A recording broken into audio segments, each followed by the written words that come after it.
Vous avez la parole, s'il vous plaît. Elder Pastor Trésor, you have the floor. Allô? Bonsoir, bonsoir à tous. Oui, c'est une joie d'être dans la présence de Dieu. La parole de Dieu déclare qu'au commencement était la parole était avec Dieu et la parole était Dieu. Nous allons juste, si vous le permettez, où que vous soyez, vous pouvez lever votre voix, dites au Seigneur de vous parler, que la parole que nous allons recevoir aujourd'hui dit, Seigneur, parle-moi, parle-moi, parle-moi. Que tout ce que je vais entendre, que cela ne soit pas dirigé à l'homme de Dieu en train de parler à tel frère ou telle sœur, mais que je me voie dans la parole. Prions au nom de Jésus. Seigneur, merci, merci pour ce temps, merci pour ton amour, merci pour ta grandeur. Me voici, Père, au-devant de toi. Seigneur, viens me parler, viens me parler, viens me parler. Que ta parole, Seigneur, me transforme, que ta parole, Seigneur, puisse, Seigneur, me modeler à ton image et selon ta ressemblance, Seigneur. Viens me parler, viens parler à ton peuple, Seigneur. La Bible dit que c'est poussé par l'Esprit que les hommes ont parlé de ta part. Viens nous parler, Seigneur. Que je puisse diminuer afin que tu puisses accroître en moi. Seigneur, que je disparaisse, que tu apparais, Seigneur.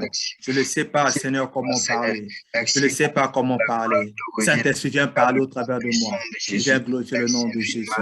Louange à toi, Seigneur, au nom de Jésus-Christ. Amen. Amen. OK. Gloire à Dieu. Une fois de plus, bonsoir à tous. C'est une grande joie de se réunir avec les bien-aimés. Comme nous dit les Saintes Écritures, que voici qu'il est doux, il est agréable pour des frères de demeurer ensemble. C'est dans le lieu que Dieu déverse sa bénédiction. Dieu déverse sa bénédiction. Please, host, can you, I have my screen, I would like to share. Voilà, Sylvain. Okay. Okay, all right. All right, let me see. OK.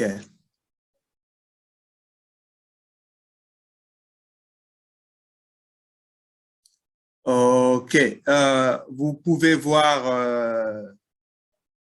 mon petit. There we go. Let me try to see how I can do it. All right. Okay, something like this. All right. Vous avez tous vos regards fixés sur l'écran. Voilà, à l'écran, vous pouvez voir ce qui est écrit sur l'écran. C'est ça, non? Oui, allô? Oui, on peut voir. All right. OK, d'accord.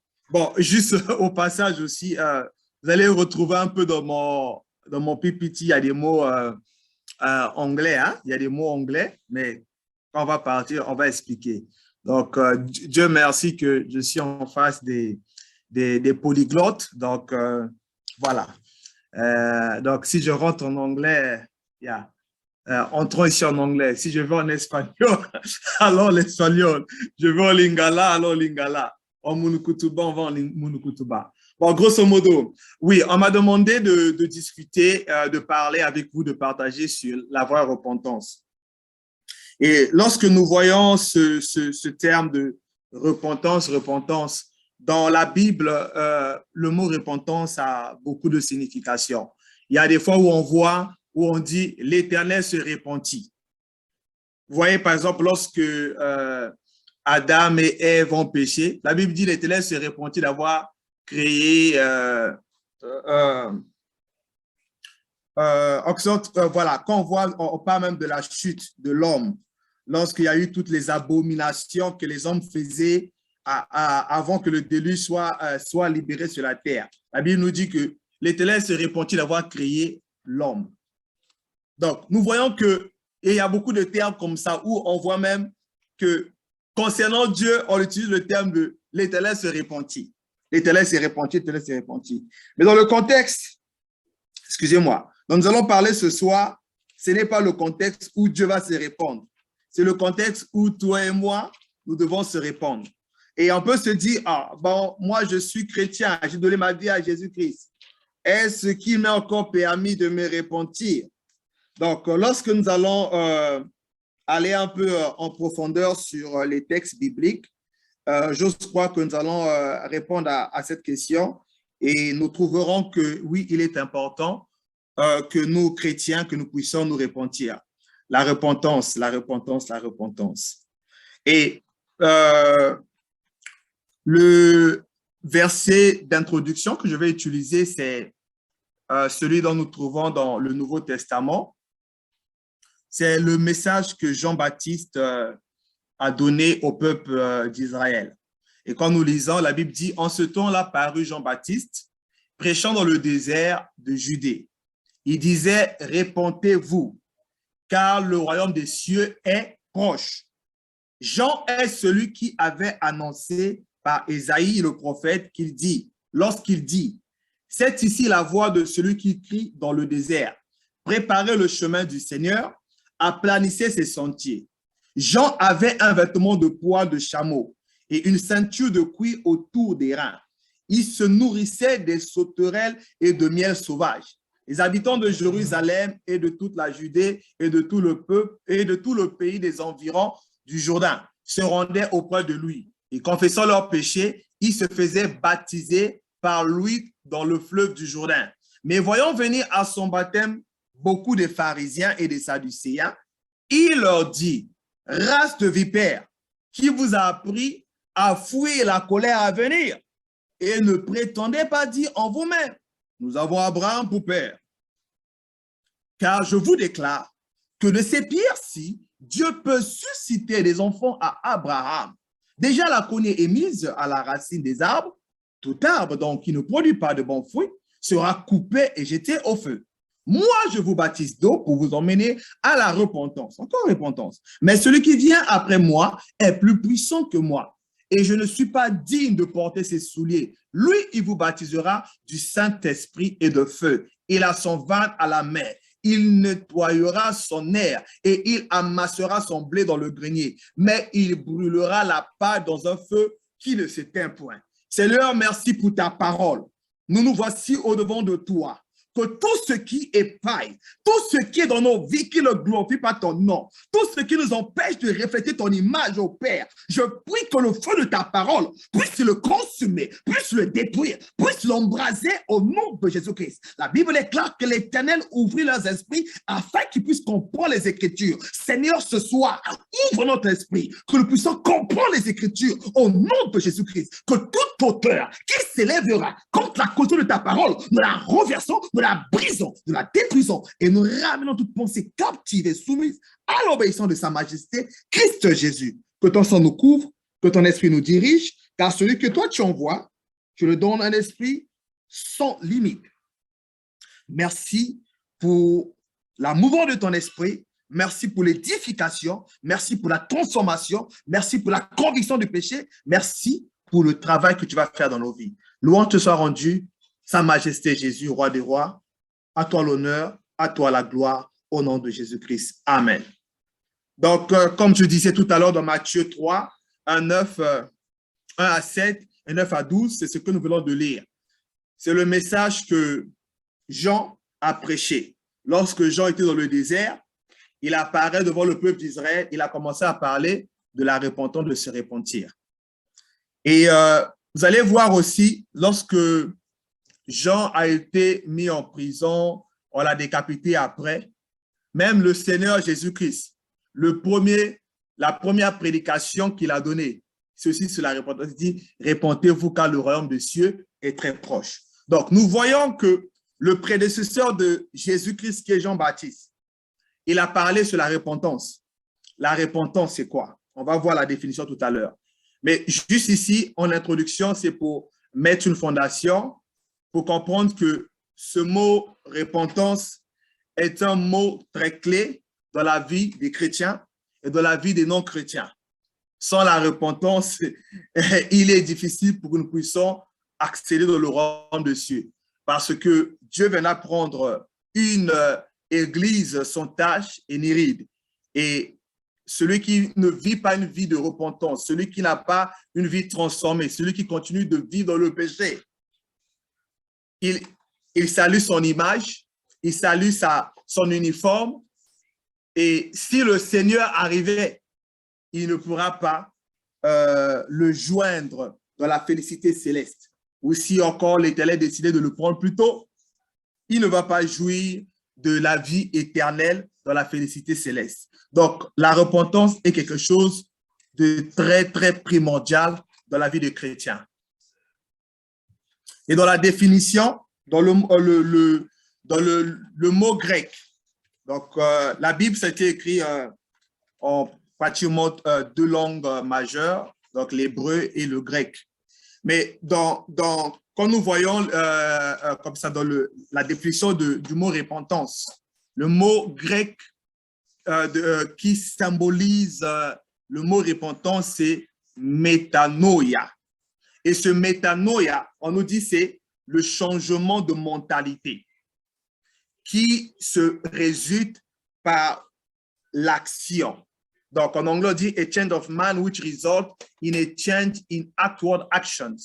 Donc, lorsque quelqu'un est transformé dans sa mentalité, son action, ses actions, la manière que la personne vit, dévoile, testifie, justifie que réellement cette personne est transformée. Réellement, cette personne s'est repentie. Je prends un exemple. Si quelqu'un volait, c'était un voleur. Tout le monde le connaissait. Ah, telle personne, c'est une voleuse, comme c'est la personne féminine. C'est une voleuse. Et lorsque cette personne donne sa vie à Christ Jésus, on doit voir le changement. Si jadis cette personne volait de l'argent, on va voir que dans les actions de cette dernière-là, nous allons voir que dans les actions de cette dernière personne, que cette personne ne volera plus. Parce que quoi? Le changement qui s'est passé, la personne a rencontré la vérité. Et la Bible dit que dans Jean 8, 32, que vous connaîtrez la vérité vous affranchira et elle vous rendra libre. Et qui est cette vérité? C'est Christ Jésus. Donc, la personne qui se répand de ses péchés, on se répand de quoi? On se répand du péché. On se répand des mauvais comportements. On se répand de tout ce qui déplaît l'Éternel pour faire ce qui lui plaît. Donc, d'où ça commence par le changement de mentalité. Peut-être pour ceux qui vivent, ceux qui sont dans le monde, pour certaines personnes, ils se disent que, voilà, moi, je me souviens dans ma tendre jeunesse, lorsque j'étais avec certains amis, les termes qu'on utilisait, le mot qui faisait des katas. Dans les katas, c'est ceux qui voulaient de l'argent à leurs parents. Et tu vois, ces jeunes gens-là disaient souvent, non, nous, on ne vole pas la nourriture, plutôt, on ne vole pas l'argent des parents. Nous, on prend. On ne vole pas. Donc, alors que l'action, c'est voler. Papa ou maman a gardé l'argent quelque part, ils vont prendre ces savings-là. Toutes les économies que les parents ont eu à sauvegarder quelque part, ils vont les prendre pour les utiliser dans les passions de la jeunesse, dans les boîtes de nuit, dans la boisson, dans tout ce qui ne glorifie pas l'Éternel. Et quand tu vas leur dire, mais mon frère, tu as volé de l'argent, il dit non, non, non, je ne l'ai pas volé. Ce qui appartient à papa, on ne vole pas. Ce qui est à la maison, on ne vole pas. On vole, c'est quand on va hors de la maison. Vous voyez que la mentalité de la personne est voilée. Donc, pour que la personne puisse se repentir, sa manière de penser doit être transformée. Voilà pourquoi Romain nous dit que ne vous conformez pas au siècle présent, soyez transformés par le renouvellement de l'intelligence. Donc, notre intelligence doit être renouvelée. Vous discernez que quand je prends quelque chose qui ne m'appartient pas, cela veut dire voler. Même si c'est quelque chose que tu as ramassé, aussi longtemps que ça ne t'appartient pas, tu as volé. Parce que tu trouves quelque chose qui ne t'appartient pas, il est préférable de demander, hey, ça appartient à qui? À qui appartient ce téléphone? À qui appartient cet argent? Mais nombreux parmi nous, je crois que nous sommes coupables. Parfois, on a ramassé de l'argent dans notre temps d'enfance. Moi, j'ai eu beaucoup de cas comme ça, là, où j'ai ramassé beaucoup. Souvent, j'ai ramassé de l'argent en route. Hein. Donc, voilà. Bon, ici aussi, on arrive souvent des cas comme ça où tu vois quelqu'un fait tomber son argent, il fait tomber son portefeuille, il fait tomber son téléphone. Mais Dieu merci, Dieu a transformé notre mentalité. Quand tu vois quelqu'un faire égarer son portefeuille ou son téléphone, tu dis, hey, monsieur, madame, vous avez fait tomber votre téléphone. Tu remets à la personne. Mais pour celui qui n'est pas transformé, celui qui n'est pas repenti, celui qui a toujours l'intelligence voilée, il va se dire, bonne opportunité. Dieu a répondu à mes problèmes. Je cherchais peut-être un iPhone 13. Voilà ce que j'ai trouvé. Moi, je galérais là. Voilà ce que j'ai trouvé. Dieu a répondu à ma prière. Il y a une histoire un peu comique que j'avais lue. Ça se passait dans un village. Et il y a un monsieur qui avait perdu sa vache. Et bon, tous, ils ont une église où pratiquement tout le monde va pour passer le service. Et il y a eu un voisin un peu éloigné. Il a retrouvé cette vache-là dans des conditions pas bien chez lui. Et ben voilà, il ne savait pas ça revenait d'où, etc. Il se décide de prendre cette vache, de la tuer, de la manger. Il s'est dit que voilà, je tente de prier Dieu, Seigneur, vraiment, j'ai faim, vraiment pour voir mes besoins. Dieu a envoyé la vache. Et voilà, comme les gens aiment souvent aussi témoigner, il va à l'église, il dit Alléluia, Amen, gloire à Jésus.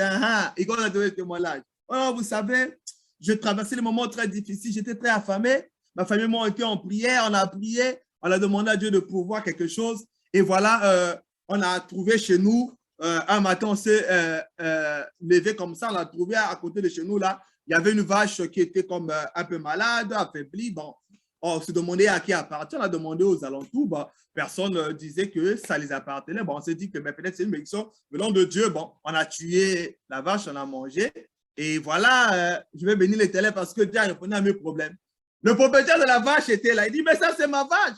Je recherchais ma vache. Donc, vous voyez un peu qu'il y a parfois certaines choses qui nous arrivent dans la vie où, aussi longtemps que notre mentalité n'est pas transformée, et nos actions seront affectées par la manière que nous pensons.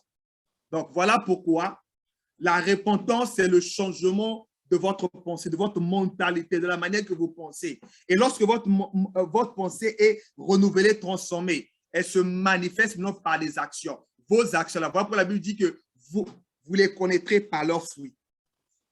Et on a lu en introduction, Jean-Baptiste qui prêchait au peuple de Dieu et leur disait que produisez donc des fruits dignes de repentance. Donc, les fruits, c'est ça l'action. On doit voir que depuis que tu as donné ta vie à Jésus-Christ, si tu étais un homme colérique, on doit voir que tu n'es plus si colérique.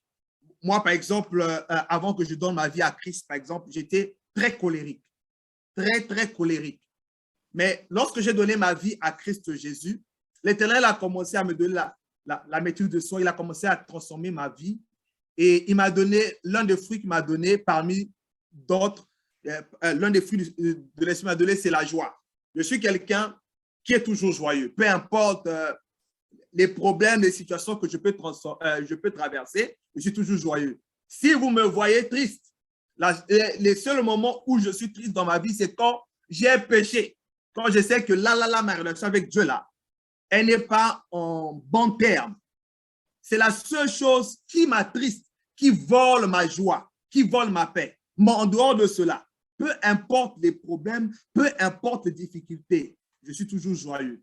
Je suis toujours joyeux. Je me souviens même, il y a quelques années de cela, il y avait des amis européennes qui se questionnaient un peu, me disaient, mais Trésor, mais toi, quand on te voit toujours, tu es toujours content, tu es toujours joyeux. J'ai dit, oui, je suis toujours joyeux. C'est à cause de Christ, c'est à cause de Jésus. C'est Jésus qui me donne la joie. Si vous voyez joyeux, c'est parce que c'est Jésus qui me donne cette joie-là. S'il n'y avait pas Jésus dans ma vie, s'il n'y avait pas le Saint-Esprit, je ne devais pas exprimer cette joie-là. Donc, on doit voir ce changement qui se passe au niveau de votre mentalité. On doit le voir dans vos actions. Oui, on peut voir, par exemple, quelqu'un qui peut se dire, qui peut prêcher la parole de Dieu, peu importe son titre, prêcher la parole de Dieu, vous dire des choses bien sur Dieu, parler, ou même la personne peut se mettre à parler en langue, vraiment, quand la personne parle, vraiment le Saint-Esprit, on sent la puissance. Mais après, lorsque on voit les actions de la personne, parfois ça reste à questionner, vraiment, ça c'est vraiment un chrétien, une chrétienne. Et ce qui est très aussi intéressant, c'est comme on dit, souvent nos actions reflètent ce qui est dans notre cœur ou parfois reflètent ce qui est dans nos pensées. C'est juste pour ouvrir une parenthèse. Regardez un peu le mariage récent qu'on a eu dans le fellowship. Essayez de voir comment certaines personnes étaient habillées. Donc, on peut voir dans la salle, par l'habillement de quelqu'un, on peut voir, OK, telle personne, OK, d'accord, peut-être elle n'est pas chrétienne. Maintenant, pour ceux que nous connaissons qui sont des chrétiens, quand on voit, par exemple, de la manière elle s'habille, par exemple, tu peux parler de certaines sœurs qui s'habillent parfois d'une manière sexy. Vraiment, on se questionne pour dire, vraiment, ça c'est... Parfois, on se questionne, qu'est-ce qui ne va pas? Qu'est-ce qui ne va pas? Est-ce que vraiment la personne est transformée? Est-ce qu'elle comprend réellement que je suis chrétien, je suis le temple de Dieu et voici, je dois couvrir mon corps?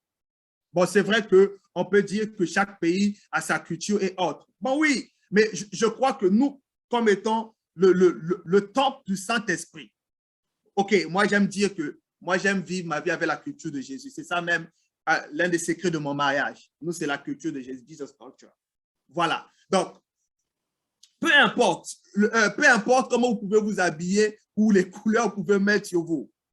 Mais ce qui est au moins plus important, couvrez ce corps, que ce soit frère. Par exemple, je prends un exemple, on voit un frère, comme on voit, bon voilà, il va, souvent pour les frères qui ont peut-être une poitrine bien poilue là, ou voilà, ben voilà, ils vont s'habiller pour ouvrir le truc, etc.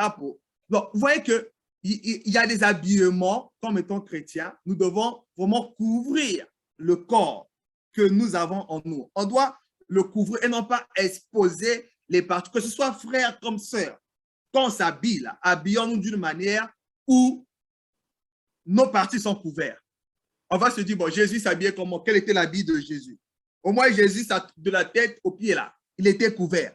Bon, je ne sais pas c'était quelle couleur. Bon, par exemple, moi, OK, moi, c'est vrai que souvent, je m'habille, j'aime un peu les couleurs et autres. Bon, moi, ce qui est important, c'est de se vêtir, couvrir le corps. Mais quand nous voyons des chrétiens, par exemple, qui s'habillent d'une manière où ils exposent les parties de leur corps, les frères comme les sœurs, parfois, bon, on se demande réellement, est-ce que ces personnes sont un peu transformées? Voilà. Donc, la transformation, on le voit par les actions. Et l'une des définitions ici, on voit encore, a changing the heart of men from sin and toward God. Donc, cette transformation, comme je disais, elle commence aussi au niveau du cœur. La Bible dit dans le Proverbe, mon fils, donne-moi ton cœur. Et la parole de Dieu nous déclare encore que c'est du cœur que viennent toutes les pensées, l'impudicité, etc., le mensonge, tout.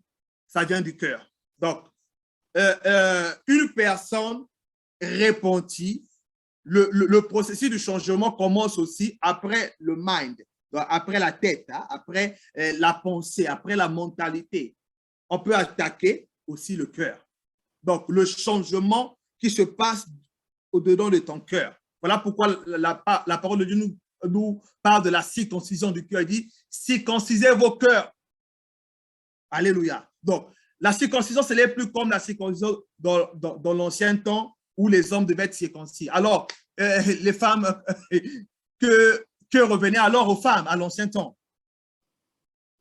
Mais, gloire à Dieu, avec l'œuvre de la croix, la nouvelle circoncision, ça touche maintenant les femmes et les hommes. La circoncision du cœur, où notre cœur doit être transformé, où notre cœur doit renoncer au péché et s'attacher à la volonté de Dieu. Comme nous le déclare 2 Chroniques 7,14 qui dit que si mon peuple, ce qui est invoqué mon nom, s'humilie, prie, change ma face, s'il se détourne de ces mauvaises voies. Donc, vous voyez que c'est détourné. De ton cœur, tu prends la décision là, de te détourner de la manière de penser, de la manière de vivre, je peux dire un peu païenne. Voilà. Et que tu puisses vivre comme Christ. Encore pour ouvrir une parenthèse. À l'époque, encore avant que la repentance sur la marche chrétienne, c'est un processus. Voilà, c'est vraiment un processus que nous devons toujours être dans ce processus-là pour que nous puissions à chaque fois ressembler à Christ. À l'époque, quand j'étais toujours chrétien, ben, à l'époque, il y a une époque où quand je m'habillais, je commençais à montrer ce que je portais. Quand je dis, bon, un peu, pour ceux qui connaissent un peu les sapeurs, voilà, ils vont se mettre à parler de la marque de ce qu'il apportait. À l'époque, je personnalisais mes choses, je te montre, bon voilà, donc quand on fait le show, je te montre, voilà, j'ai porté ceci en mon nom, donc les choses personnalisées. Mais aujourd'hui, je ne le fais plus.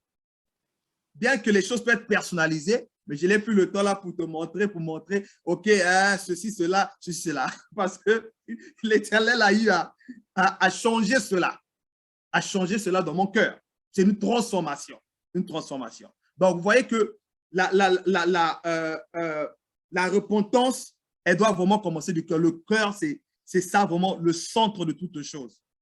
Et quand nous lisons Hébreux 6, il y a 3 versions, le semeur, français courant et Louis II.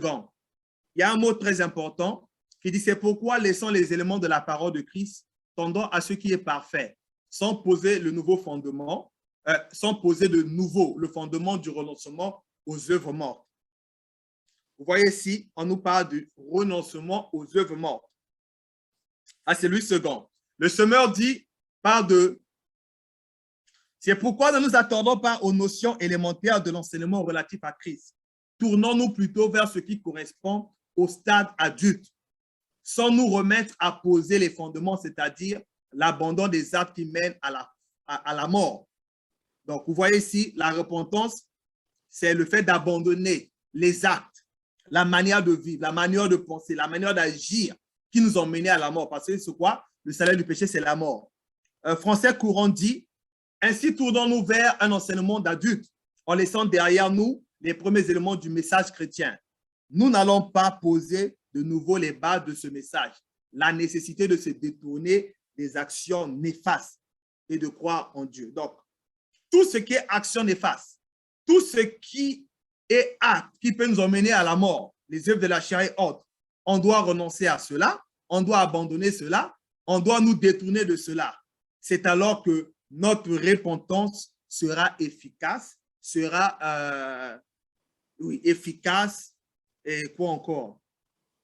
Je veux dire parfaite aux yeux de l'Éternel. Et vous voyez qu'en anglais, on nous parle de repentance.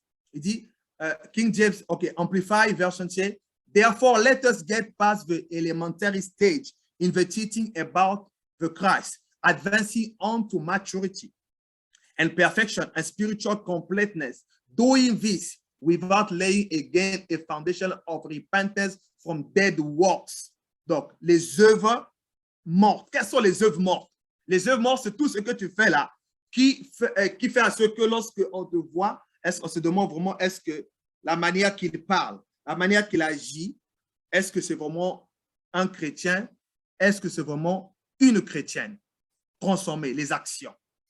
Et King James talk about, he said, therefore, leaving the principle of doctrine of Christ, let us go on unto the perfection, not laying again the foundation of repentance from dead work and of faith toward God. Donc, on nous parle encore ici de la repentance des œuvres mortes. Donc, les œuvres mortes, là, c'est tout. D'abord, la Bible nous dit que le salaire du péché, c'est la mort. Donc, tout ce que nous faisons là, qui ne glorifie pas l'Éternel, c'est ce qui nous emmène à la mort. Que l'Éternel nous appelle à nous repentir. Donc, pour essayer un peu de donner notre définition de la repentance est un don de Dieu. Voilà pourquoi lorsque vous allez lire Actes 5, 29 à 31, la Bible dit que Pierre et les apôtres répondirent, il faut obéir à Dieu plutôt qu'aux hommes, le Dieu de nos pères qui a ressuscité Jésus, que vous avez tué en le pendant au bois. Dieu l'a élevé par sa droite comme prince et sauveur pour donner à Israël la repentance. Vous voyez, donner le don. et le pardon des péchés. Donc, si aujourd'hui, nous sommes repentis de certaines actions, c'est parce que Dieu nous a fait ce don. Et on ne doit pas le prendre à la légère. Donc, la repentance, si aujourd'hui tu t'es repenti de certaines actions, c'est un don que Dieu t'a fait. Et oui, c'est vrai qu'on peut s'attrister lorsque nous voyons certains bien-aimés agir d'une manière qui ne plaît pas à l'Éternel. Mais nous devons aussi prier dans nos prières, on doit intercéder à ce que l'Éternel aussi leur donne ce don-là, le don qui puisse se repentir. Quelqu'un dit Amen. Et dans Acte 11, 17 à 18, encore, il est écrit, « Or, puisque Dieu leur a accordé le même don qu'à nous. » Ça, c'est lorsque Pierre revenait de la maison de Corneille. Corneille qui avait reçu le Saint-Esprit et il se questionnait, bon, qu'est-ce qu'on doit faire après? Donc, Pierre qui explique la situation. « Or, puisque Dieu leur a accordé le même don qu'à nous, qui avons cru au Seigneur Jésus-Christ, pouvais-je, moi, m'opposer à Dieu? » Après avoir entendu cela, ils se calmèrent et ils glorifièrent Dieu en disant, Dieu a donc accordé la repentance. Donc, Dieu a accordé. Quand on t'accorde quelque chose, donc c'est un accord, c'est un don, c'est un agreement. Donc, c'est avec approbation. Dieu a accordé la repentance aux païens, aussi aux païens, afin qu'ils aient la vie éternelle. La vie éternelle, vous voyez que c'est bien fait, c'est gratuit. Dieu a tant aimé le don, il a donné son Fils unique, Jésus-Christ, afin que quiconque croit en lui ne périsse pas, mais qui ait la vie éternelle. Voilà le don. Le don. Et Romains 2, 1 à 4 nous dit, « Ô homme, qui que tu sois, toi qui juges, tu es donc inexcusable, car en jugeant les autres, tu te condamnes toi-même, puisque toi qui juges, tu fais les mêmes choses. Nous savons en effet que le jugement de Dieu contre ceux qui commettent de telles choses est selon la vérité. Et penses-tu, ô homme, qui juge ceux qui commettent de telles choses et qui les fait, que tu échapperas au jugement de Dieu? Ou méprises-tu les richesses de sa bonté, de sa patience et de sa longanimité, ne reconnaissant pas que la bonté de Dieu te pousse à la repentance? Vous voyez que la bonté de Dieu, Dieu qui nous donne la repentance, parce que Dieu, vous voyez que le fruit de l'esprit, il y a la bonté. Donc, vous voyez que c'est l'un des fruits que Dieu nous a donné. Et parce que Dieu est bon, il nous accorde le temps de nous repentir. Dieu dit que la bonté de Dieu pousse à la repentance. Donc, si tu es aujourd'hui, mon frère, quelle que soit ta position, quel que soit ce que tu fais dans l'œuvre de Dieu, tous ne sont pas encore arrivés, mais que ce ne soit pas un encouragement pour nous de continuer de vivre dans le péché. Si aujourd'hui, il y a certaines fonctions qu'on utilise, que nous exerçons dans la maison de Dieu, Dieu permet à ce que nous puissions exercer ces fonctions-là. C'est pour que nous puissions nous rapprocher plus près de lui encore, de chercher sa face afin que nous puissions atteindre la perfection, l'image, l'identité qu'il veut que nous puissions refléter. Mais si nous sommes aveuglés, si notre mentalité n'est pas renouvelée, vous allez penser que, mais malgré que je pêche, malgré que je fais ceci, malgré que je vis dans l'immoralité, malgré que je vole, malgré que j'insulte, malgré que, mais je vois toujours que l'Esprit de Dieu se manifeste dans ma vie. Je vois toujours ceci, je vois tout cela. Que cela ne t'aveugle pas. Parce que la bonté de Dieu doit te pousser à te repentir, à changer de vie. Je me souviens quand je m'étais rétrogradé, il y a quelques années de cela, j'occupais certaines fonctions au niveau du fellowship lorsque j'étais à Dinan. Oui, la première fonction clé, c'était l'intercession que j'utilisais. J'étais encore dans le péché. Mais vous voyez que Dieu, malgré que ma vie de péché, Dieu a permis de m'approcher. Il me donne une fonction spirituelle. C'est pour m'approcher encore de lui pour que je puisse essayer de mettre ma vie dans l'ordre. Et si moi, de mon côté, au lieu de m'efforcer avec l'aide du Saint-Esprit, de me repentir, d'abandonner, de renoncer ces œuvres qui ne sont pas selon la volonté de Dieu, au lieu de les abandonner, je continue de vivre dans le péché autre. Je ne sais pas où est-ce que peut-être je devais être aujourd'hui. Mais la bonté de Dieu m'a rapproché de lui. La bonté de Dieu nous permet parfois, aujourd'hui, on occupe les fonctions spirituelles, we are not sometimes worthy. Ce n'est que la grâce de Dieu, c'est la bonté de Dieu. Alors que cette bonté-là nous pousse à nous perfectionner, à abandonner, à renoncer à toutes ces œuvres-là qui vont nous conduire à la mort. Si cette mort ne te conduit pas à la mort physique, si tu échappes, en tout cas même, la mort physique, elle arrivera. Et mais déjà, comme la mort physique arrivera, tu n'échapperas pas à la mort éternelle. Donc, bien aimer, la bonté de Dieu doit nous pousser à la repentance. Mais si tu es dans une situation où tu pêches, tu vois Dieu se manifester dans ta vie, tu vis une vie bizarre, etc., mais tu vois Dieu se manifester dans ta vie et toi, ça t'encourage encore au péché. Lord, have mercy. Mais que je prie à ce que la bonté de Dieu puisse nous pousser à renoncer au péché, à renoncer à tout ce qui brise le cœur de Dieu, que cela nous pousse à nous repentir et à rechercher notre délivrance. To seek after, to please more God, to reflect his image, his likeness, in whatever we do. Comme la Bible nous dit de travailler à notre salut. Amen. Et quand on parle souvent de repentance, il y a certains éléments, qui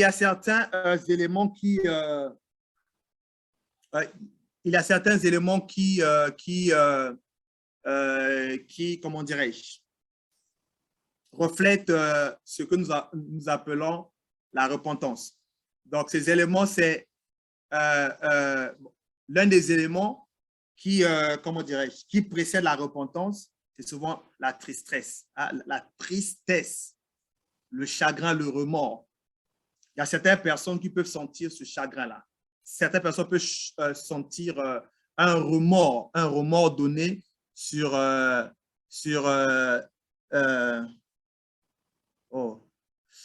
OK. Donc,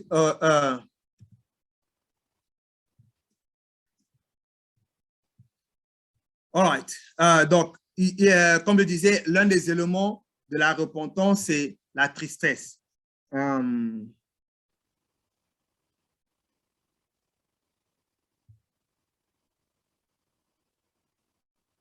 Okay, let me share again my screen.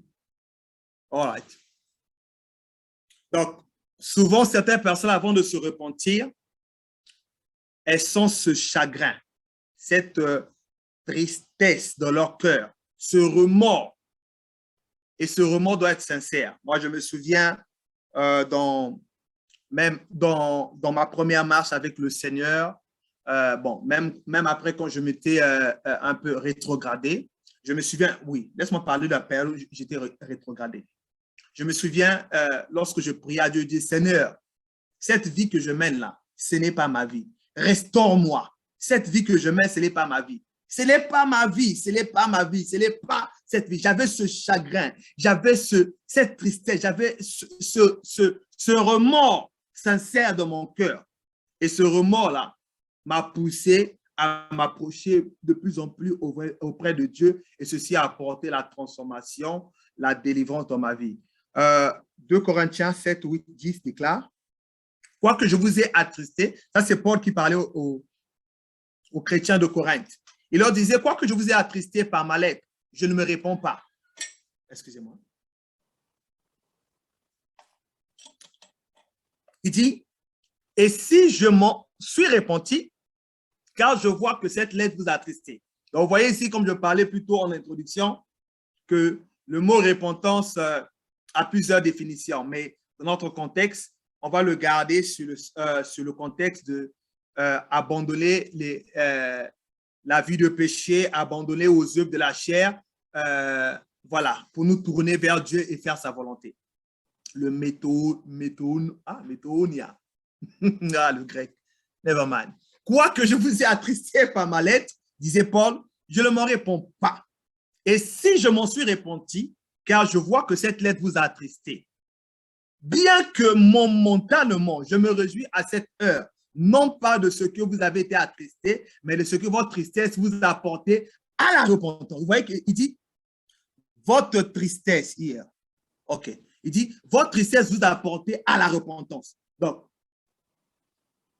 l'une des étapes de la repentance, c'est cette tristesse-là. On sent cette tristesse dans le cœur. Seigneur, comment ce que j'ai fait, ce n'était pas bien. Seigneur, pardonne-moi. C'est une des étapes, l'un des éléments essentiels à la repentance. The genuine sorrow. Donc, il y a cette tristesse sincère-là, comme disait Paul. Il dit, ce que je vous ai dit, vous voyez que Paul, les Corinthiens vivaient une vie bizarre, une vie de péché. Il les a prêché la parole de Dieu. Il les a dit la vérité. Les gars étaient attristés. Et comment tu nous dis de telles choses? Mais oui, c'est ça. La parole de Dieu ne peut pas toujours rendre les gens confortables. Il faut écouter la parole qui te challenge à abandonner la vie de péché. Mais si aujourd'hui tu vis la vie de péché, à chaque fois qu'on parle du péché, de ce péché-là, toi, tu sens plus de remords. Questionne-toi, où es-tu dans ta relation avec Dieu? Si tu vis le péché et on prêche sur le péché, on dit de te repentir, tu n'as pas de remords, tu ne sens pas de tristesse, mon frère, may the Lord have mercy. Donc, Paul disait que vous avez été attristés, car vous avez été attristés selon Dieu, afin de recevoir de notre part aucun dommage. En effet, la tristesse selon Dieu produit une repentance à salut, dont on ne se répand jamais, tandis que la tristesse du monde produit la mort. Donc, vous voyez que l'une des étapes de la repentance, ça doit commencer par ce chagrin que vous avez dans le cœur, ce remords. Seigneur, ce que j'ai fait, ce n'est pas bon. C'est plus fort que moi. Juste pour dire, OK, never mind. Vous voyez dans le psaume 51, par exemple, quand vous lisez le psaume 51, David, vous allez lire, après avoir péché contre Bathsheba, il a eu ce chagrin dans son cœur. Ce qu'il avait commis n'était pas bien. Il a dit, j'ai été conçu dans le péché. Mon péché est conçu dans moi. Il dit, ne me retire pas ton esprit. Hein? Ne me retire pas ton esprit. Laissez-moi ouvrir le psaume 51. Et si vous avez votre Bible, prière d'y aller, on va lire ça brièvement, le psaume 51. Donc, David dit que « Aie pitié de moi, dans ta bonté, selon ta grande miséricorde, efface mes transgressions. Lave-moi complètement de mon iniquité et purifie-moi de mon péché, car je reconnais mes transgressions et mon péché est constamment devant moi. J'ai péché contre toi seul et j'ai fait ce qui est mal à tes yeux, en sorte que tu seras juste dans ta sentence, sans reproche dans ton jugement. Voici, je suis né dans l'iniquité et ma mère m'a conçu dans le péché. Mais tu veux que la vérité soit au fond du cœur. Fais donc pénétrer la sagesse au-dedans de moi. Purifie-moi avec l'hysope et serai pur. Lave-moi et serai plus bon que la neige. Annonce-moi l'allégresse et la joie. Et les eaux que tu as brisées se réjouiront. Détourne ton regard de mes péchés. Efface toutes mes iniquités. Ô Dieu, crée en moi un cœur pur. Renouvelle en moi un esprit bien disposé. Vous voyez que David, il avait ce cœur plein de tristesse. Il désirait que l'Éternel puisse transformer son cœur. Il dit, ne me rejette point loin de ta face. Ne me retire pas ton Esprit Saint. Rends-moi la joie de ton salut. Vous voyez, il avait perdu la joie parce qu'il avait péché. Il dit, rends-moi la joie de mon salut et qu'un esprit de bonne volonté me soutienne. J'enseignerai tes voies à ceux qui les transgressent. Et les pécheurs reviendront à toi. Ô Dieu de mon salut, délivre-moi du sang versé et ma langue célébrera ta miséricorde. Seigneur, ouvre mes lèvres et ma bouche publiera ta louange. Si tu eusses voulu des sacrifices, je t'en aurais offert, mais tu ne prends point plaisir aux holocaustes. Les sacrifices qui sont agréables à Dieu, c'est un esprit brisé. Un esprit brisé. Ô Dieu, tu ne dédaignes point un cœur brisé et contrit. Voilà. Dieu ne dédaigne point un cœur brisé et contrit. Dieu désire un esprit, un cœur brisé. Donc, l'un des éléments, tu dois sentir cette tristesse dans ton cœur. Brise ton cœur devant l'Éternel. Seigneur, je ne le peux pas moi-même.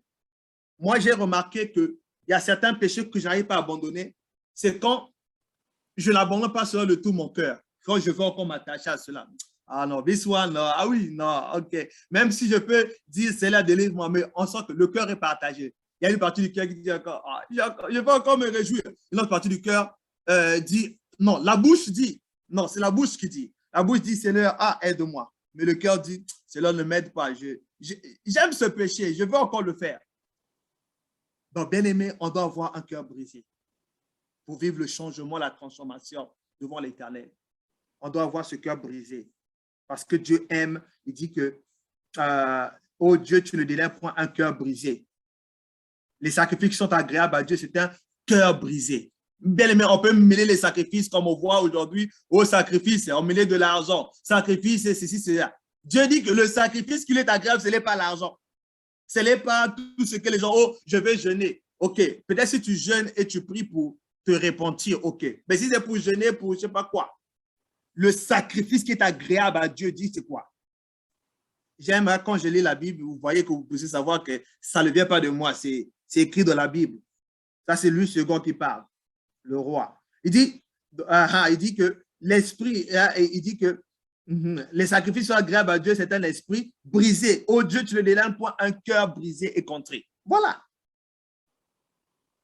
Réponds par ta grâce, tes bienfaits sur Sion, bâtis les murs de Jérusalem. Alors tu agréeras des sacrifices de justice, des holocaustes et les victimes tout entières. Alors on offrira des taureaux sur ton autel. Voilà. Brisons notre cœur. L'autre des étapes, les éléments essentiels de la repentance, après la tristesse, après le remords, c'est, ok, en anglais on dit, an inward repugnance to sin, necessarily followed by the actual forsaking of it. Donc, c'est le fait de, au-delà de toi, tu te décides à ne pas aimer ce péché-là. Déjà, tu as pris la décision, bon, j'en ai marre. Tu as pris cette décision au-delà de toi. Ce péché-là, je ne le veux plus. Je veux m'en séparer. Trop, c'est trop. Et vu que tu as déjà... Maintenant, ça ne s'arrête pas juste à dire que je ne veux plus de ce péché. Maintenant, ton action doit s'accompagner en abandonnant ce péché-là. Voilà pourquoi on dit an inward repugnance. Repugnance, it's like dislike. Ne pas aimer, donc rejeter. Donc, tu ne veux plus de ce péché-là. C'est comme je disais, que si tu veux abandonner un péché, que ton cœur et ta bouche soient en harmonie, en accord pour abandonner ce péché. Voilà pourquoi l'apôtre, Jean-Baptiste disait, repentez-vous, il dit, produisez donc des fruits dignes de la repentance. Les fruits dignes de la repentance. Il y a des fruits que nous portons qui sont, comme on appelle les œuvres de la chair, qui montrent qu'on n'est pas chrétien. Mais les fruits dignes de repentance, quand on voit en nous la manifestation des fruits de l'esprit. Tu étais colérique, on voit plus la colère. Tu étais voleur, mensonger, un menteur, un impudique, peu importe. Tu ne fais plus ces choses-là. Voici ce qu'on doit voir. Parce que vous voyez que ici, là, c'était les Sadduciens, comme on l'a vu dans l'introduction, les pharisiens qui venaient devant Jean-Baptiste parce qu'ils avaient peur de la mort. Et ils venaient pour vouloir être sauvés de la mort. Mais ils n'étaient pas réellement convertis. Jean-Baptiste dit non, produisez donc des fruits dignes de repentance. Bien aimé, nos fruits. Questionne-toi, est-ce que tes fruits sont des fruits qui testifient que tu es réellement converti? Ou ces fruits ne montrent pas que réellement tu t'es repenti? Et nous voyons aussi Paul, l'apôtre Paul, lorsqu'il était arrêté par le roi Agrippa. Il dit, je n'ai point résisté à la vision céleste, à ceux de Damas d'abord, puis à Jérusalem, dans toute la Judée et chez les païens. J'ai prêché la repentance et la conversion à Dieu avec la pratique d'œuvres dignes de la repentance. Paul, nous savons qu'il persécutait l'Église, mais on a vu le changement dans sa vie par quoi? Il a abandonné la persécution, il a commencé à prêcher le Jésus qui persécutait. Voilà le fruit. Donc, que désormais que nos actions montrent que nous sommes convertis.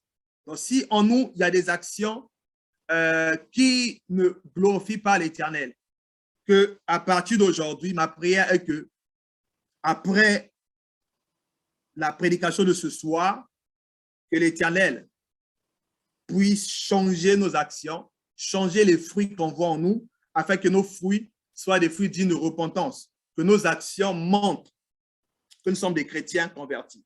Et je peux aussi associer un peu ces actions-là un peu avec le savoir-vivre, le savoir-être, le savoir-faire. Ah, c'est très important. Comment on doit vivre en société.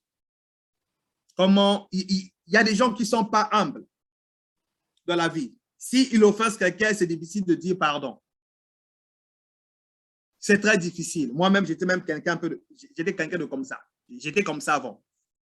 Très orgueilleux, c'était difficile. Mais la manière que Dieu m'a brisé, c'est une longue histoire. Juste la manière que Dieu m'a brisé à souvent demander pardon. Donc, il est très important, même dans nos savoirs, le savoir-être. Parce que vous voyez même de la société aujourd'hui, hein, c'est vrai, vous pouvez avoir des compétences données dans certains domaines, mais souvent, dans certaines positions, dans des sociétés, on demande certaines caractéristiques comme l'honnêteté, hein, la politesse, toutes ces histoires-là. Ça fait partie des œuvres du changement qu'on peut voir en nous, du Saint-Esprit, la manière de vivre en société, la manière de nous comporter, le savoir-faire, le savoir-vivre, le savoir-être, que la repentance puisse refléter cela. Regardez un peu Daniel. En voyant Daniel, un comportement, Daniel, hein, dans Daniel, vous connaissez Daniel, qui était à Babylone. On a vu comment il a servi Dieu. On a cherché des occasions pour vouloir le faire tomber, salir son image, mais c'était difficile de trouver parce qu'il était honnête.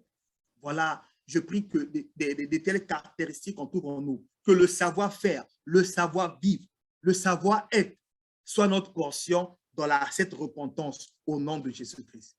Amen. Et le dernier élément essentiel sur la repentance, c'est to humble. Il dit humble self surrendering to the will and service of God. Donc, c'est s'humilier et nous abandonner à la volonté et au service de Christ. Donc, vous devez d'abord vous humilier. La Bible dit que humiliez-vous devant la main puissante de Dieu et vous élèvera au moment opportun. Alléluia. La Bible dit que Dieu résiste aux orgueilleux, il fait grâce aux humbles. Et encore toujours dans 2 Chroniques, qui parle de l'humilité, que si mon peuple, ce qui est invoqué mon nom, s'humilie. Donc, nous devons nous humilier devant l'Éternel pour nous détourner des mauvaises voies. Ceci, c'est un signe que nous sommes transformés, que nous avons atteint la repentance que Dieu veut que nous puissions atteindre. Et on peut lire Actes 9, 4 à 6. Il dit, il tomba par terre. C'est toujours Paul qui explique son histoire de conversion. Voilà. Il dit qu'il tomba par terre, il a entendu une voix qui lui disait, Saul, Saul, pourquoi me persécutes-tu? Il répondit, qui es-tu, Seigneur? Et le Seigneur dit, je suis Jésus que tu persécutes. Je te serai dur de réjamber contre les aiguillons. Tremblant et saisi de foi, il dit, Seigneur, que veux-tu que je fasse? Et le Seigneur lui dit, lève-toi, entre dans la ville et on te dira ce que tu dois faire. Donc, nous voyons ici que Paul, lorsqu'il a rencontré l'Éternel, lui qui persécutait l'Église, il a accepté d'abandonner la mission qu'il avait pour persécuter, pour arrêter les apôtres et les disciples, tous ceux qui confessaient ou prêchaient le nom de Jésus. Il a abandonné cela et il s'est donné à Christ. Et il s'est donné au service de Dieu. Bien-aimé, tu t'es mis au service de qui? Est-ce que tu sers Dieu ou tu sers le diable? La Bible dit qu'on ne peut pas servir 2 maîtres à la fois. Soit maman ou Dieu. Aujourd'hui, si nous servons encore le diable, on a un pied dehors, un pied dedans, il est temps que nous puissions mettre tous nos pieds devant Jésus. Abandonne toute mission que le diable a donnée pour servir l'Éternel, pour faire des nations. S'il y a une mission que le diable a donnée pour détruire l'œuvre de Dieu, tu dois renoncer à cette mission. Tu dois être disciple pour gagner les âmes à Christ et non un disciple du monde des ténèbres pour gagner les âmes pour le diable.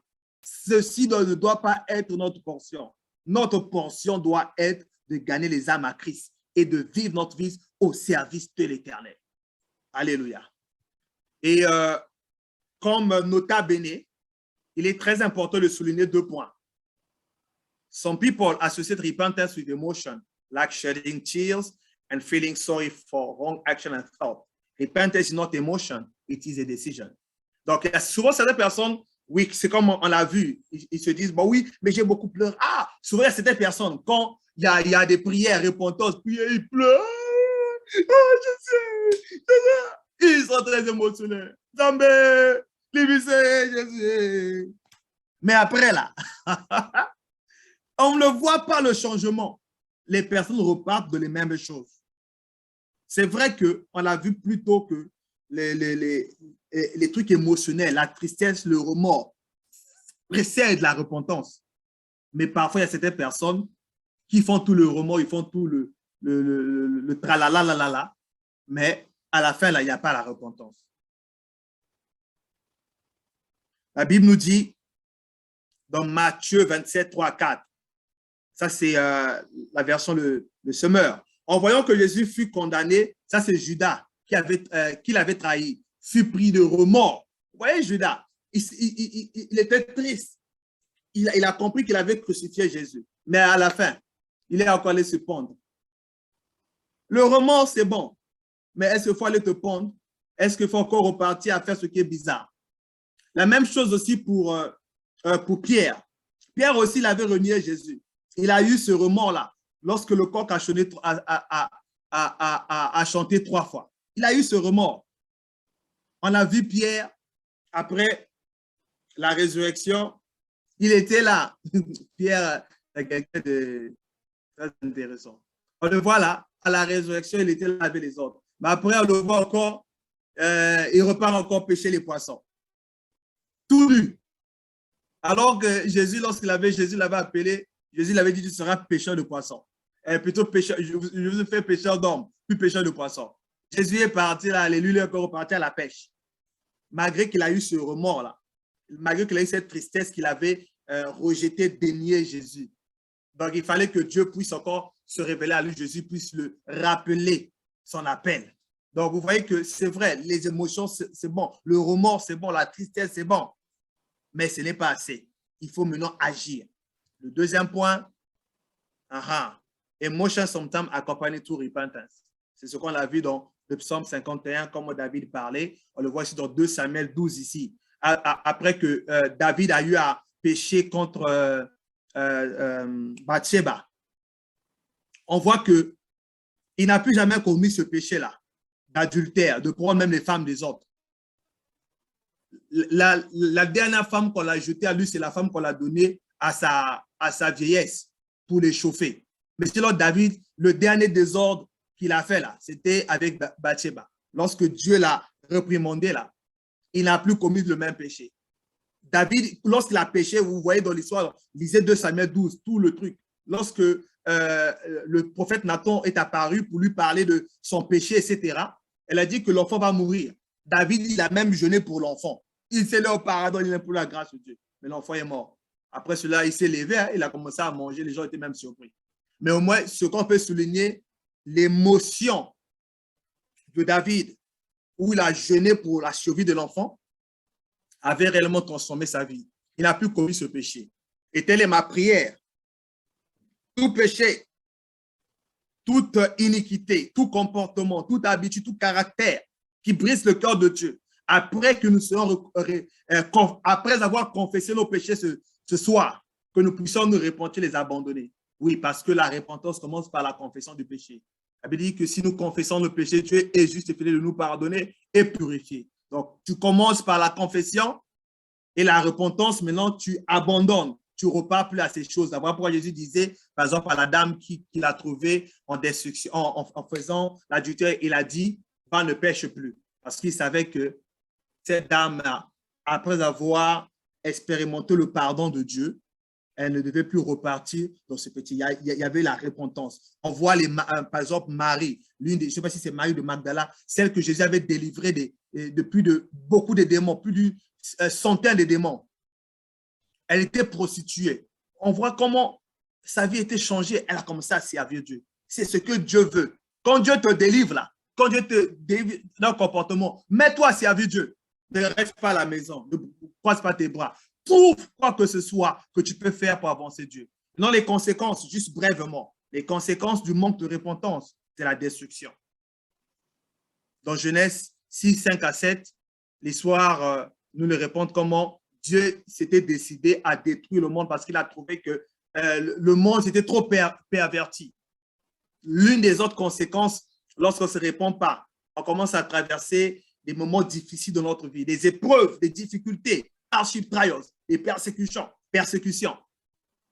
Donc, Juge, on voit, si vous lisez tout le livre de Juge, vous allez voir comment à chaque fois le peuple de Dieu péchait. Dieu, lorsqu'il péchait, quand Dieu se rébellait contre Dieu, Dieu envoyait des Philistins pour les attaquer, pour les assujettir. Mais lorsqu'ils se repentissaient, Dieu les délivrait.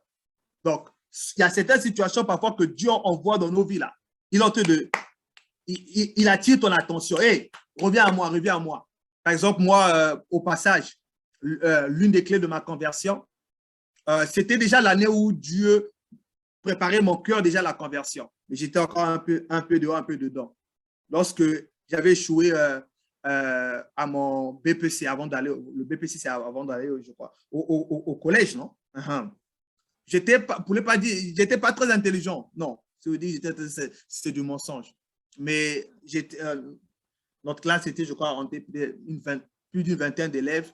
J'étais entre le premier et le 7e, ou entre les premiers et les 10e. J'étais quelque part là. Voilà.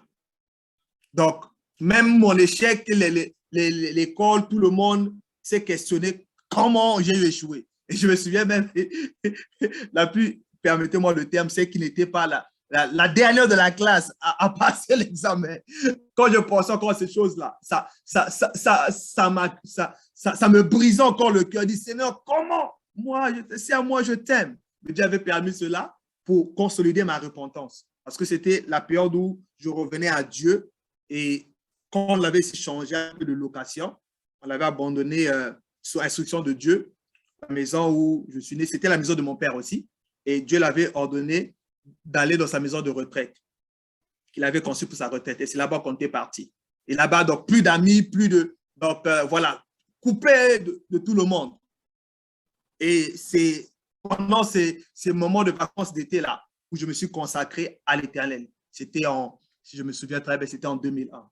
Voilà, et c'est en 2002, le 2 juin 2002, où je me suis baptisé d'eau. Avant déjà le baptême d'eau par la grâce de Dieu, comme je disais, j'ai commencé à servir Dieu. Voilà, j'ai commencé à servir Dieu. Après, je me suis baptisé d'eau. Donc, souvent, il y a certaines choses que Dieu permet dans notre vie pour transformer nos vies, la repentance. Donc, essaie de voir dans ta vie, il y a des choses parfois qui t'arrivent là. Oublions, nous, souvent, qui connaissons le combat spirituel, il y a des choses, parfois, on aime accuser le diable. Oh, les démons, les attaques. Les attaques, là, les démons, là, c'est toi. C'est la vie du péché que tu mènes, là, qui cause toutes ces choses-là. Laisse les démons à côté. Parfois, le diable, il se demande, parfois, il peut dire à Dieu, mais regarde, il m'accuse encore. Regarde tes enfants là. Regarde celui-là. Regarde celle-là. Il m'accuse encore alors que c'est lui-même. Il vit dans le péché. Elle vit dans le péché. Donc, il y a certaines choses qui nous arrivent là. Laissons le diable, laissons les démons, les sorciers, les sorciers de ma famille, et schéma. Laissons ça à côté. Examinons-nous. Répentons-nous réellement. On va vivre la même puissance de Dieu.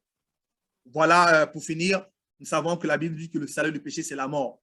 Voilà. Donc, bien aimé, si on va échapper à la première destruction, ça peut être financière, matérielle ou quoi que ce soit dans ta vie, de tes relations, tu peux échapper aux persécutions, aux épreuves, tu peux avoir des moments difficiles, tu peux survivre. Mais la mort, tu ne vas pas l'éviter.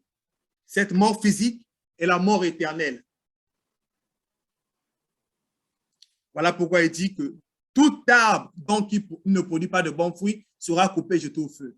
Si on ne se répand pas, si réellement nos actions, notre vie, notre style de vie ne reflète pas la vraie repentance, bien aimé, nous serons coupés et jetés au feu. Car la Bible dit que le salaire du péché, c'est la mort. Et Français courant dit, car le salaire que paie le péché, c'est la mort. Mais le don que Dieu accorde gratuitement, c'est la vie éternelle. Il est temps que nous puissions enjoy, nous réjouir de la vie éternelle bienfaite que le Seigneur nous accorde ce soir. On va prier pour terminer. Père, merci pour la parole de ce soir. Nous nous abandonnons au Dieu entre tes mains. Transforme nos cœurs. Nous implorons ta grâce. Nous implorons, Seigneur, ta miséricorde. Bien-aimé, tu vas élever ta voix. Tu vas dire au Seigneur, me voici devant de toi. Je reconnais que la manière que je mène ma vie ne reflète pas une vie d'un chrétien réellement repenti. Seigneur, j'implore ta grâce. Tout domaine de ma vie où je ne me suis pas encore repenti. Seigneur, pardonne-moi. Je te confesse mes péchés. Je prie que tu puisses me transformer, me délivrer. ce péché que je n'arrive pas à abandonner. Saint-Esprit de Dieu, aide-moi. Aide-moi à l'abandonner. Dans le nom de Jésus. Achandeleba sakapa. Alababa sa manaba kaba kapose. Elekata ba ba ba sa ba kaba sama. Yakata lama sa daba kaba sa bale kaba. Eba kaba sama manaba sama mamasa. Oh Seigneur, tu me condamnes pas ce soir. Seigneur, tu m'aimes tant, voilà pourquoi tu m'as envoyé cette parole. Je reconnais, oh Seigneur, mes péchés. Je reconnais que je ne suis pas réellement converti. Il y a les domaines de ma vie, oh Seigneur, qui ne reflètent pas la bonne repentance ou la bonne conversion. Oh Dieu, j'implore ta miséricorde. Oh Dieu, j'implore ta grâce. Seigneur, aie pitié de moi selon ta grande miséricorde. Aie pitié de moi selon ta grande miséricorde. Aie pitié de moi selon ta grande miséricorde. Oh Yahweh, lave-moi par ton sang. Yahweh, purifie-moi par ton sang. Yahweh, sanctifie-moi par ton sang. Yahweh, sanctifie-moi par ton sang. Yahweh, sanctifie-moi par ton sang. Que le sang viens de à toi, Jésus Seigneur. me lave, me sanctifie, Abba, me Saba, Baba. mon corps, Yaba, ma pensée, Saba, Seigneur, mon Baba. cœur, au nom de Jésus. Yaba, Au Saba, nom de Baba. Jésus, Seigneur, au nom de Jésus. Ozalinguya, Je départ avec toi, Seigneur, au nom de Jésus, Seigneur. Elikiananga, Que tout jour, maintenant, Ozaliko tout fardeau établi, Seigneur, Bundelanga, de péché Yesu soit ôté au nom de Jésus Yozalinguya dans ma Nanga, vie, dans la vie de Elonga mes frères, au Nanga, nom de Jésus, Ozaliko Seigneur. Brise le pouvoir du Bundelanga. péché, Seigneur, dans nos vies. Tu es ma Brise le pouvoir du puissance, péché au Jésus. nom de Tu es Jésus. ma Au victoire. nom de Tu Jésus, au combats nom de tous Jésus, mes Seigneur. ennemis. Ah, Seigneur, que notre Tu cœur es ma soit puissance, même rempli de Jésus. tristesse, Tu es ma de la victoire. repentance. Tu me Tout, délivres Seigneur, de tout à revoir mal. notre marche avec Tu toi es au ma nom de puissance, Jésus. Au Jésus. nom de Tu es Jésus, ma au nom de victoire. Jésus, au Tu nom me de Jésus. délivres de tout Le pouvoir, comportement. Seigneur, de péché soit Tu brisé. es ma à jamais au puissance, nom de Jésus. Au Tu nom es de ma Jésus. victoire. Au nom de Tu Jésus. me Alors que nous délivres prions, du Seigneur, que les chaînes mal. qui maintiennent dans la captivité, qui maintiennent dans le péché, soient rompus par la puissance du Saint-Esprit, par le feu de Dieu, au nom de Jésus, au nom de Jésus, que tu délivres, que tu délivres, au nom de Jésus, que tu In touches Jesus' les name we cœurs, pray. que tu touches les Priez cœurs, après Seigneur, moi. au nom de Jésus, au nom Priez de après Jésus. moi. Amen. Dis Seigneur, au nom de Jésus. Seigneur, au nom de Jésus, Ce soir, Ce ce soir, soir, je prends la décision je prends la décision Prends la décision de vivre pour toi, de vivre pour toi, Seigneur, de penser pour toi, de penser pour toi, d'agir pour toi, d'agir pour toi, pour toi, au nom de Jésus-Christ. au au nom nom de au Jésus-Christ. nom de Jésus. Je viens renoncer Je viens renoncer par ma volonté par ma à volonté ma volonté et par la puissance du Saint-Esprit. et par la puissance du du Saint-Esprit. Saint-Esprit, Seigneur. Je viens renoncer Je viens renoncer à toute œuvre de la chair, à toute œuvre de la chair, à tout fruit à tout tout fruit du péché dans ma vie, Du péché dans ma vie. au nom de Jésus-Christ. Au nom Au nom de de au nom de Jésus-Christ. Jésus-Christ. Toute racine du péché dans ma vie, toute Toute racine racine du Dans péché dans ma vie, ma vie, dans mon corps, dans mon âme, dans mon esprit, dans mon dans corps, mon corps, dans mon âme, dans mon esprit. je viens les déraciner. Je viens déraciné, Seigneur. Je viens les détruire Je viens les détruire détruire au nom de Jésus-Christ. Au nom au de nom au de nom de Jésus. Jésus-Christ. Bien-aimé, la parole de Dieu déclare que toute plante que mon Père Céleste n'a pas plantée sera déraciné et jeté au feu. Nous allons déraciner ce que l'ennemi a sémé dans notre mentalité, dans notre cœur. Tout ce qui fait à ce que nous ne puissions pas nous conformer à la volonté de Dieu. Tout ce qui nous empêche de porter des fruits de repentance dans notre âme, dans notre esprit, dans notre mentalité, dans nos cœurs. Nous les déracinons au nom de Jésus. l'image de Christ en nous. Les pakota, les baba chandele baba, les masandele kababa, les kapo chande, kabali kabali mo chande, et les ko chande. Au nom de Jésus, toutes les semences du diable, toutes les semences de l'immoralité, tout raisonnement, toute pensée, tout comportement, toute philosophie, tout caractère, tout comportement qui ne glorifie pas le nom de Jésus, qui a été sémé dans mon âme, sémé dans mon esprit, sémé dans mon corps, sémé dans mon cœur. Je les localise, je les déracine. Toute peur que mon père s'est apporté, je dois la déracine ces semences. Je les déracine dans le nom de Jésus. Je les déracine au nom de Jésus. Je les déracine au nom de Jésus. Je les déracine au nom de Jésus. La colère, la vengeance, l'immoralité,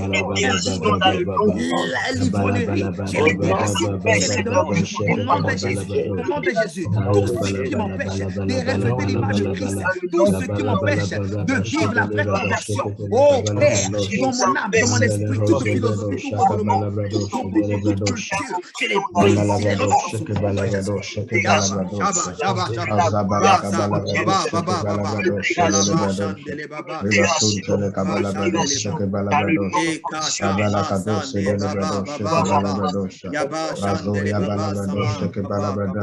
In Jesus' name we pray. Amen. Bien-aimés, la parole de Dieu déclare que notre Dieu exerce ce jugement par le feu. Nous allons réclamer le feu de Dieu qui puisse embraser, détruire ce qu'on a cité, qu'on n'a pas pu citer.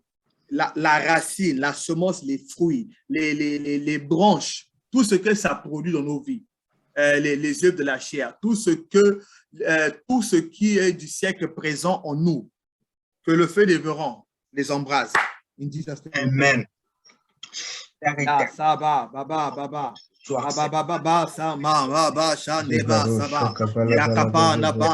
Le feu dévorant dans mon corps, le feu dévorant dans mon âme, le feu dévorant dans mon esprit, le feu dévorant dans mon cœur, toutes les choses auxquelles je suis attaché, qui brisent les cœurs, qui est dû au carreau de chute pour mon bien-aimé. Je les consulte, je les détruis par le feu.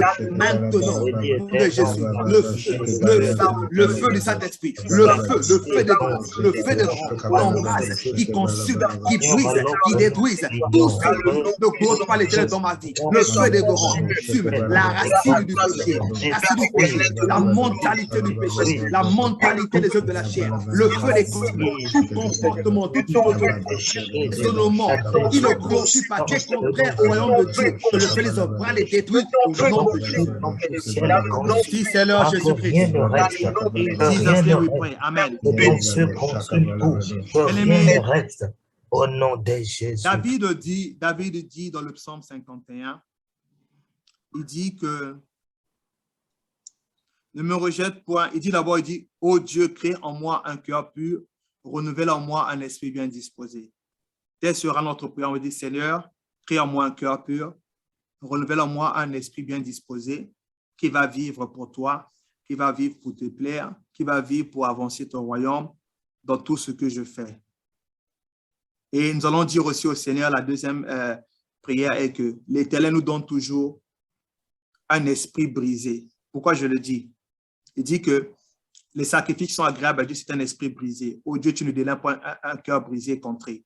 Lorsque notre cœur est brisé, c'est un cœur, lorsque tu pêches, lorsque tu commets ce qui est désagréable à Dieu, tu t'humilies devant l'Éternel. Tu reconnais que ce que tu fais, ce n'est pas bon. Tu as ce désir-là. Voilà pourquoi David disait que crée en moi un cœur pur, renouvelle en moi un esprit bien disposé. Prions au nom de Jésus. Seigneur, crée en moi un cœur pur, renouvelle en moi un esprit bien disposé.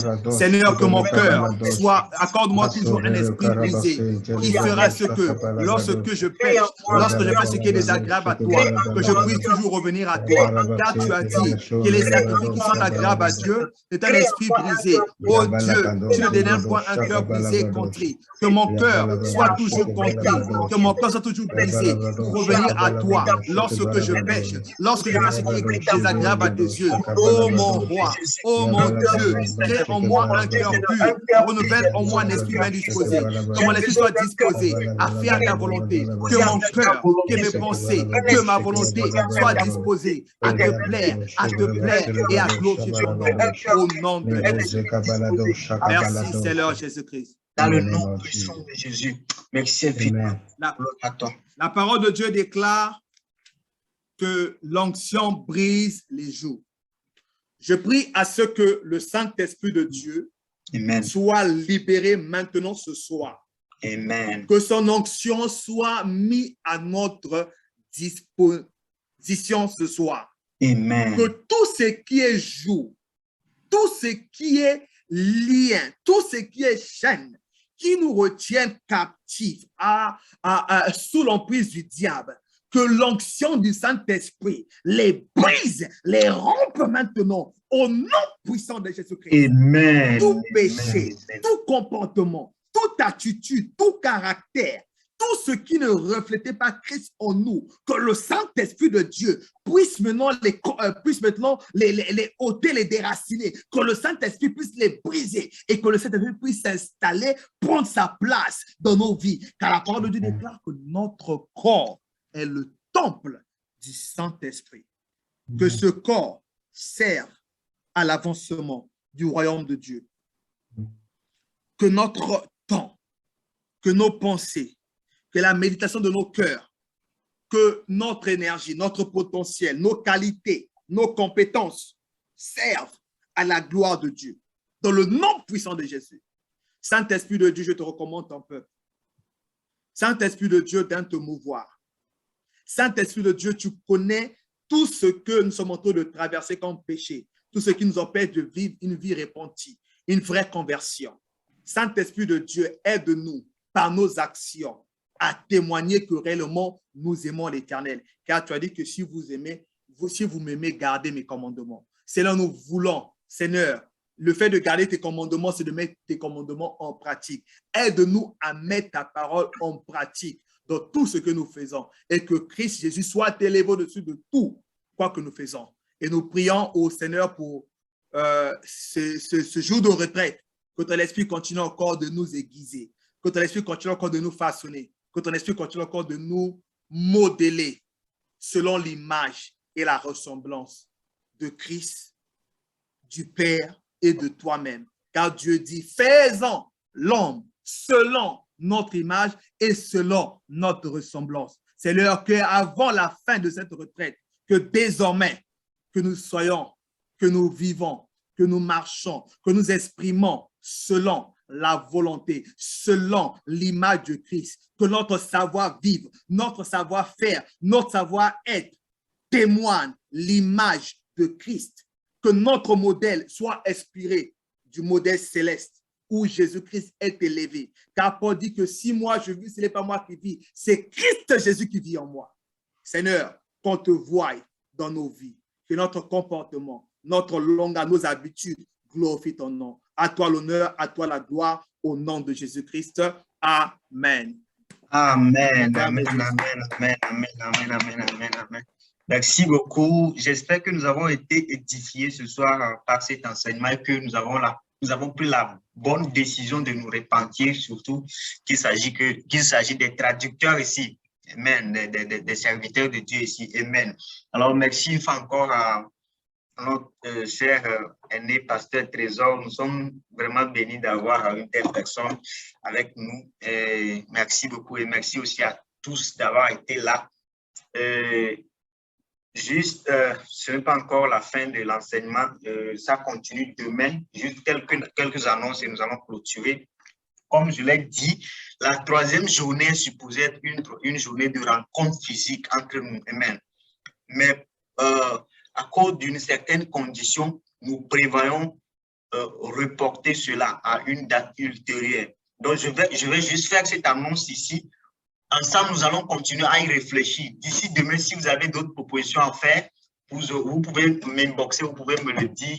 Et actuellement, je ne peux pas, nous sommes déjà en retard, je ne peux pas donner la parole à tout le monde de faire des propositions sur ça, mais nous prévoyons reporter cela. Pourquoi? Parce qu'actuellement, nous sommes dans une période de 31 jours de jeûne de prière de l'Église et je crois que ça serait un peu contre-temps, ou bien ça serait un peu opposé aux choses de l'Église si nous nous permettons d'aller faire une rencontre physique ce samedi, pour dire que c'est retrait spirituel du département. Donc, nous prévoyons, face à cela, nous prévoyons reporter cela à une date ultérieure. Et aussi parce que récemment, nous avons demandé à des gens de cotiser pour les mariages. Et ça, la rencontre physique aussi demandera des moyens. Donc, pour ces raisons, nous prévoyons reporter cet événement. Donc, ce sont là les annonces que j'ai à faire. Et continuez à réfléchir. Si vous avez d'autres idées concernant cela, vous pouvez me les communiquer. Alors, juste pour clôturer, nous allons juste demander encore au pasteur de clôturer pour nous sommes déjà en retard. Vous avez la parole, s'il vous plaît. Gloire à l'Éternel. Amen. La parole de Dieu déclare que thank you, Jesus. Il y avait une malédiction qui était prononcée sur Ruben. Et lorsque Moïse, le serviteur de Dieu, a commencé à bénir le peuple d'Israël, il a dit ceci concernant la vie de Ruben.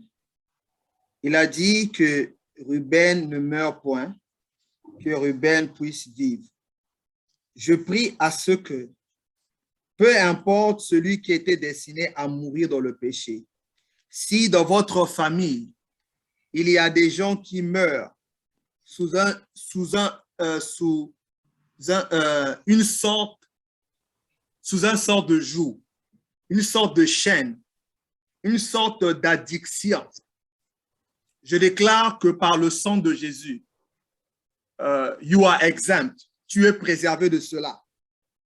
Tu échappes de cette condamnation.